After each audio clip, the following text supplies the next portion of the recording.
क्या electoral bonds Bharat का अब तक का सबसे बड़ा भ्रष्टाचार है? क्या इलेक्टोरल बॉन्ड्स के जरिए भाजपा ने एक बहुत ही ऑर्गेनाइज्ड भ्रष्टाचार किया है? क्या इलेक्टोरल बॉन्ड्स भाजपा के जीतने के पीछे का ब्लैकमेल वाला कारण है? इन सभी मुद्दों पर बात और आपको इस इलेक्टोरल बॉन्ड्स के बारे में पूरे धरातल तक समझाने वाला काम हम इस वीडियो में करने वाले हैं।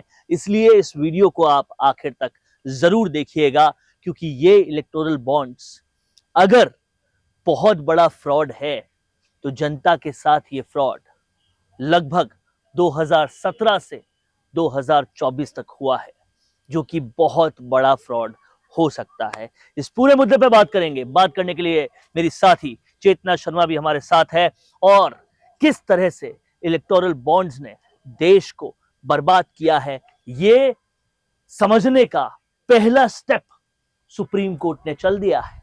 वो स्टेप ये है कि सुप्रीम कोर्ट ने मान लिया है कि इलेक्टोरल बॉन्ड्स पूरी तरह से गलत है और जनता को हिसाब मिलना चाहिए। लेकिन इससे पहले हम आपको इस वीडियो में शुरू से लेकर समझाएंगे कि सबसे पहले तो आम जनता को ये समझना जरूरी है कि इलेक्टोरल बॉन्ड आखिर होता क्या है। तो आप समझाएं कि ये है क्या। देखिए, 2017 में एक कानून पास किया था जब फाइनेंस मिनिस्टर थे अरुण जेटली, और अरुण जेटली ने इस कानून में साफ तौर पे कहा था कि अगर कोई पॉलिटिकल पार्टी को डोनेशन देता है तो वो इलेक्टोरल बॉन्ड्स के जरिए डोनेशन दे सकता है, और वो डोनेशन कहीं पर भी अकाउंटेबल नहीं होगा। यानी कि उसे किसी बुक्स में, किसी इनकम टैक्स में किसी तरीके से दिखाया नहीं जाएगा, और जिसने वो डोनेशन दिया है उसकी आइडेंटिटी पूरी तरह से गुप्त रखी जाएगी।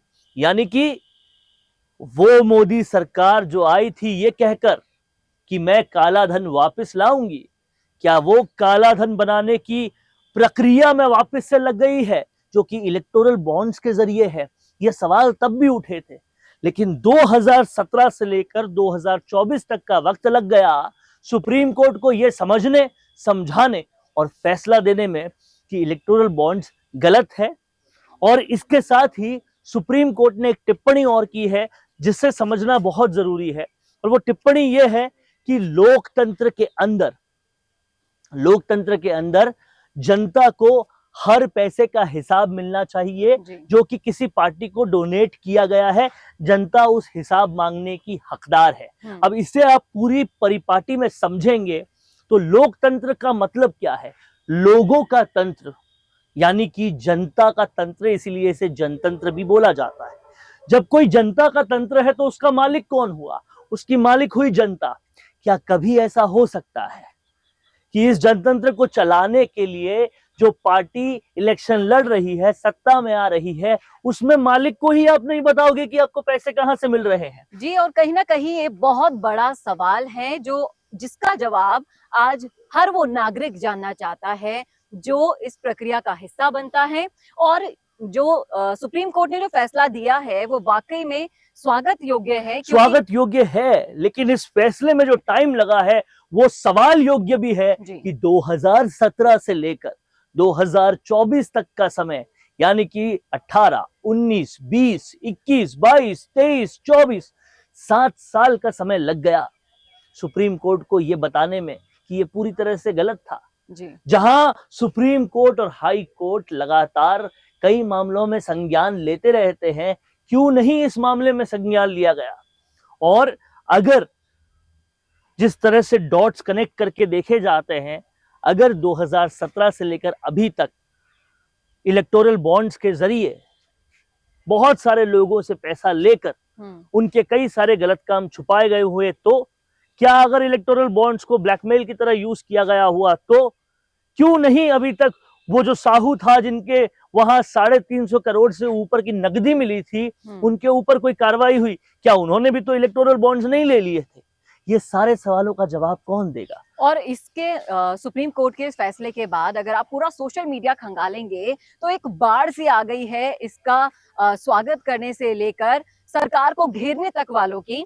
अभी हाल ही में गहलोत जी ने भी ट्वीट किया था कि और उन्होंने आजादी के बाद का सबसे बड़ा स्कैम इस इलेक्टोरल बॉन्ड को बताया। लेकिन सोशल मीडिया पर एक दूसरा डिबेट और चल रहा है, जो डिबेट भी समझने लायक है, कि अगर भाजपा को कांग्रेस से बड़ी पार्टी बनना था, कांग्रेस के लगातार अपने घर भरने वाले भ्रष्टाचार को बंद करना था, तो उसे पैसों की जरूरत थी, उसके बिना वो इतनी बड़ी पार्टी नहीं बन सकती थी। इसके लिए इस बिल को लाया गया। लेकिन कांग्रेस ने जिस तरीके से घर भरे, जिस तरह से अपने दामाद जी 2G को बढ़ावा दिया, जिस तरह से पत्रकार बनकर 2500 करोड़ रुपए की बिल्डिंगें मेन सीपी कनॉट प्लेस पे ली, तो ये सारी बातें जनता कर रही है। उसको रोकने के लिए भाजपा को बड़ा बनना था, येन केन प्रकरण बड़ा बनने के लिए पैसे की जरूरत थी। पैसे से ही इलेक्शन जीते जाते हैं, कार्यकर्ता बनते हैं, ये भारत का ढर्रा बन चुका है। क्या उस ढर्रे को लाना सामने ताकि घर भरने वाली राजनीति बंद हो? लेकिन क्या इस चीज को जिस तरह से आपने एक्सप्लेन किया कि एक तरफ घर भरना और एक तरफ अपनी पार्टी को मजबूत करना, इन दोनों चीजों में दिन और रात का अंतर है, तो क्या इसे भ्रष्टाचार नाम देना सही है? देखिए, समझने वाली बात है, सोशल मीडिया पे जो डिबेट चल रही है वो गलत और कम गलत के बीच में है, सही तो है ही नहीं जी। गलत और कम गलत के बीच में ये सारी बहस चल रही है। और ये बहस चल रही है कि अगर इलेक्टोरल बॉन्ड्स के जरिए पैसा लाकर पार्टी को बड़ा कर 370 हटाने, 3 तलाक कम करने, या राम मंदिर बनाने, या फिर और भी जो स्वागत योग्य कदम आए, आईपीसी जो अंग्रेजों ने अपनी सहूलियत के हिसाब से बनाई थी, जब जान की कीमत नहीं थी, कोई मर जाए तो उसको मारने के लिए केवल 2 साल की सजा मिलती थी, उन सबको कम करने, खत्म करने और भारत को एक नई परिभाषा देने, दुनिया में के पटल में भारत को बड़ा करने, भारत की औकात बढ़ाने का काम करने वाली ये सरकार बनी है अगर, और वो इलेक्टोरल बॉन्ड्स के जरिए बनी है, तो ये कितना गलत है। गलत और कम गलत के बीच में बहस हो रही है। लेकिन सवाल एक और भी है, सुप्रीम कोर्ट का ये डिसीजन इलेक्शन से महज पहले आना, इसके टाइमिंग पर भी सवाल हो रहा है। 2017 से लेकर अभी तक क्यों रुके थे? क्या अभी तक भ्रष्टाचार करने का एक पूरा ग्राउंड दिया था कि कर लो, फिर रोकेंगे जब तक पूरा हो जाएगा, तुम्हारा पेट पूरा भर जाएगा? जी, कहीं ना कहीं इस फैसले के ऊपर और भी बहुत सारे सवाल खड़े हो रहे हैं। जिस तरह से आपने इतने सारे सवाल गिना दिए, आप दर्शक हमें देख पा रहे हैं। अगर आपने इलेक्टोरल बॉन्ड को अच्छे से समझ लिया है और इन सवालों को भी सुना है, तो आप भी अपनी राय इन सवालों पर रख सकते हैं। क्या आप सोच रहे हैं, क्या आपको भी ये लगता है कि ये बहुत बड़ा स्कैम है और इसमें कहीं ना कहीं एक इसको उजागर करने की जो टाइमिंग है वो भी काफी अहम रोल प्ले कर रही है? और कहीं ना कहीं अभी तक तो हाल ये भी है कि बहुत सारे लोगों को पता ही नहीं होगा इलेक्टोरल बॉन्ड्स होते क्या है। इस वीडियो के जरिए अगर आप सबको ये बताना, समझाना चाहते हैं कि इलेक्टोरल बॉन्ड्स क्या है, तो ये वीडियो उनको शेयर कीजिए,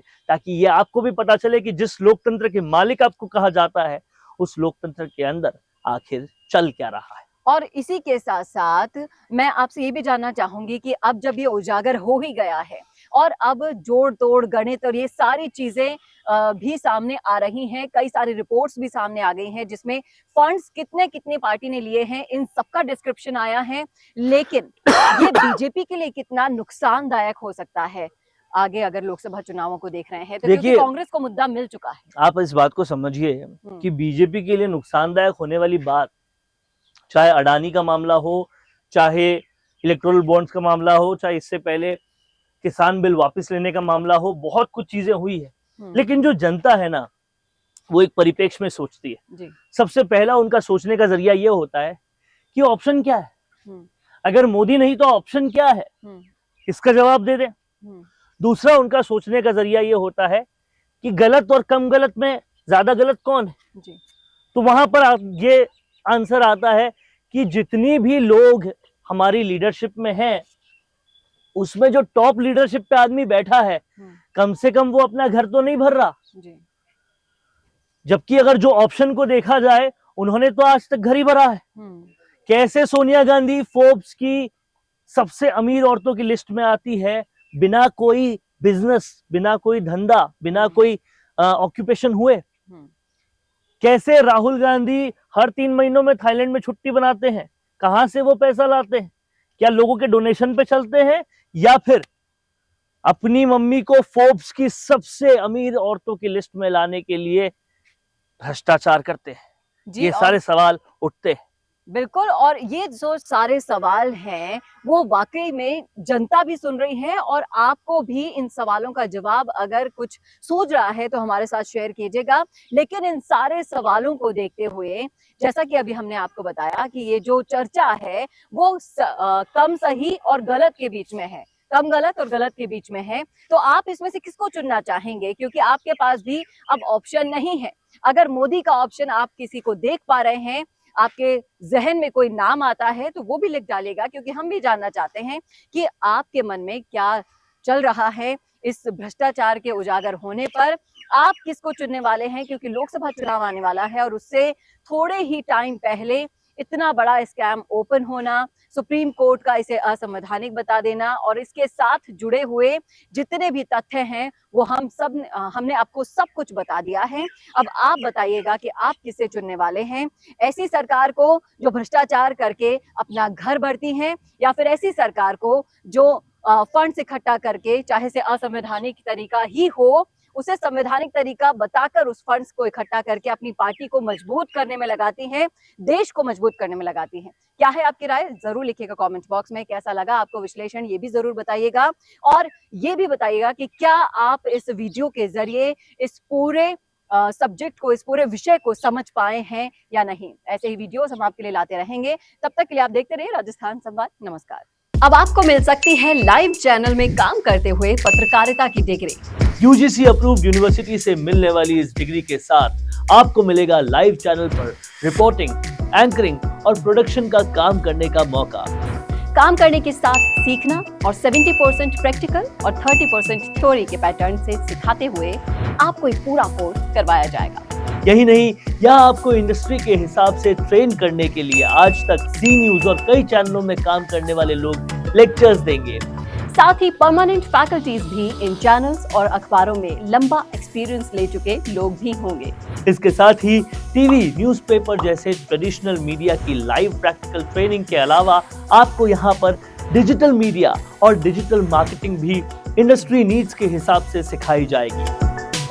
तो केवल रटना लिखना नहीं, बल्कि इंडस्ट्री जैसा टैलेंट चाहती है, उसकी प्रैक्टिकल एजुकेशन के साथ कीजिए मास कम्युनिकेशन और जर्नलिस्ट या मल्टीमीडिया एंड एनिमेशन की BVOC डिग्री। और प्लेसमेंट असिस्टेंट से लेकर ट्रेडिशनल और डिजिटल मीडिया की सारी इंडस्ट्री ट्रेनिंग विद इंटर्नशिप आपको मिलेगी मिशिगा इंस्टीट्यूट ऑफ मीडिया स्टडीज में।